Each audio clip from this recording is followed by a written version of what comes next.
ಬೆಳಗ್ಗೆ ಆದರೆ ಏನಪ್ಪ ಮಾಡೋದು ಅಂದರೆ ಈ ಸೋರೆಕಾಯಿ ಮಸಾಲೆ ರೊಟ್ಟಿ ಮಾಡೋದು ತುಂಬಾ ಸುಲಭ. ಮೊದಲು ಸೋರೆಕಾಯಿನ ತೊಗೊಂಡು ನೀವು ಸಿಪ್ಪೆನೆಲ್ಲ ತೆಕ್ಕೋಬೇಕು. ಸಿಪ್ಪೆ ತೆಲ್ಕೊಂಡ ನಂತರ ಅದನ್ನು ತುರಿಬೋದು, ಹಾಗೇನಾದ್ರು ತುರಿಬೋದು. ಅದರಲ್ಲಿ ಮಧ್ಯ ಬೆಂಡ್ ಮತ್ತು ಬೀಜ ಇರುತ್ತೆ, ಅದನ್ನಾದ್ರು ತೆಗೆದು ತುರಿಬೋದು.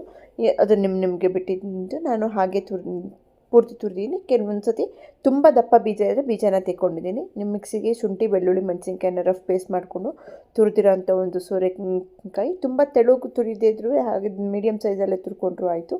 ಅದನ್ನು ತುರಿದಿರೋಂಥ ಸೋರೆಕಾಯಿನ ಒಂದು ಬೌಲಿಗೆ ನೀವು ಟ್ರಾನ್ಸ್ಫರ್ ಮಾಡಿಕೊಂಡು ಆಮೇಲೆ ನಿಮಗೆ ಮಾಮೂಲಿ ಏನೇನು ಮಸಾಲೆ ಬೇಕೋ ಆ ಮಸಾಲೆನ ನೀವು ಹಾಕೋಬೋದು. ತುಂಬಾ ಚೆನ್ನಾಗಿರುವಂಥ ಒಂದು ರೆಸಿಪಿ. ಸಿಂಪಲ್ ಮಸಾಲೆ ನಾನಿಲ್ಲಿ ಜೀರಿಗೆ, ಈರುಳ್ಳಿ, ಸ್ವಲ್ಪ ಗರಂ ಮಸಾಲ, ಸ್ವಲ್ಪ ಧನಿಯಾ ಪುಡಿ ಮತ್ತು ಅದನ್ನು ರುಬ್ಕೊಂಡಿರೋಂಥ ಶುಂಠಿ, ಬೆಳ್ಳುಳ್ಳಿ, ಮೆಣಸಿನ್ಕಾಯಿ ಪೇಸ್ಟು ತುಂಬಾ ಚೆನ್ನಾಗಾಗುತ್ತೆ. ಗ್ಲೂಟಿನ್ ಫ್ರೀಯಾಗಿ ಆರಾಮಾಗಿ ಆಗುತ್ತೆ.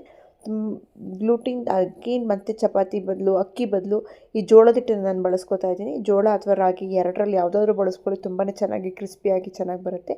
ಆದಷ್ಟು ಸೋರೆಕಾಯಿಲ್ಲ ನೀರಿನ ಅಂಶ ಇರೋದ್ರಿಂದ ನೋಡಿ ಸ್ವಲ್ಪನೇ ನೀರು ಹಾಕ್ಕೊಂಡು ನಿಮಗೆ ತಟ್ಟುವಂಥ ಅದಕ್ಕೆ ನೀವು ಕಲಿಸ್ಕೋಬೇಕಾಗುತ್ತೆ. ತುಂಬ ತೆಳುಗೂ ಬೇಡ, ಗಟ್ಟಿಗೂ ಬೇಡ, ಮೀಡಿಯಮ್ ಕನ್ಸಿಸ್ಟೆನ್ಸಿಗೆ ಹಂಚ್ ಮೇಲೆ ಅಥವಾ ನಿಮಗೆ ಪೇಪರ್ ಮೇಲೆ ಹೇಗೆ ಅನುಕೂಲನೋ ಹಾಗೆ ನಾನು ಡೈರೆಕ್ಟ್ ಹಂಚ್ ಮೇಲೆ ತೆಳುಗೆ ತಟ್ಬೋದು. ನಮಗೆ ತೆಳ್ಳಗೆ ಇಷ್ಟ, ಹಾಗಾಗಿ ಗರಿಗರಿಯಾಗಿ ಬರುತ್ತೆ ಅಂತ ಡೈರೆಕ್ಟ್ ಹಂಚ್ ಮೇಲೆ ಬಿಟ್ಕೊಂಡು ಒಂಚೂರು ತುಪ್ಪ ಹಾಕ್ಕೊಂಡು ಮುಚ್ಚಿಟ್ಬಿಟ್ಟು ಒಂದು 5 ನಿಮಿಷ ಬೇಯಿಸ್ಕೊಂಡು ಮತ್ತೆ ನೀವು ಫ್ಲಿಪ್ ಮಾಡಿ ಬೇಯಿಸ್ಕೋಬೋದು. ತುಂಬಾ ಕ್ವಿಕ್ಕಾಗಿ ಆಗುವಂಥ ಒಂದು ಬ್ರೇಕ್ಫಾಸ್ಟು. ಮನೇಲಿ ಈ ತರಕಾರಿ ತಿನ್ನಲ್ಲ, ಇಂಥ ನಮಗೆ ಸೋರೆಕಾಯಿ ಸಾರು ಇಷ್ಟಪಡಲ್ಲ, ಪಲ್ಯ ಇಷ್ಟಪಡಲ್ಲ ಅನ್ನೋರು ಹೇಳ್ದೇ ಈ ಮಸಾಲೆ ರೊಟ್ಟಿನ ಮಾಡಿಕೊಡಿ. ಸುಮ್ಮನೆ ಸೂಪರಾಗಿದೆ ಅಂತ ತಿಂತಾರೆ, ಅಷ್ಟು ಚೆನ್ನಾಗಿರುತ್ತೆ, ರುಚಿಯಾಗಿರುತ್ತೆ.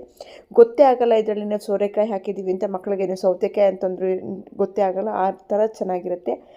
ಗ್ಲೂಟಿನಾಗಿ ಹೆಲ್ತ್ಗಂತೂ ತುಂಬಾ ಬೆನಿಫಿಟ್ಟು. ಜೋಳ, ಸೋರೆಕಾಯಿ ಎಲ್ಲವೂ ಸೇರಿಕೊಂಡಿರೋದ್ರಿಂದ ರುಚಿನೂ ಚೆನ್ನಾಗಿರುತ್ತೆ, ಹೆಲ್ತ್ಗೂ ಚೆನ್ನಾಗಿರುತ್ತೆ. ಒಂದು ಸತಿ ಖಂಡಿತ ಇದನ್ನು ಟ್ರೈ ಮಾಡಿ, ನೀವೇ ನನಗೆ ಕಮೆಂಟ್ಸಲ್ಲಿ ಹೇಳ್ತೀರಾ.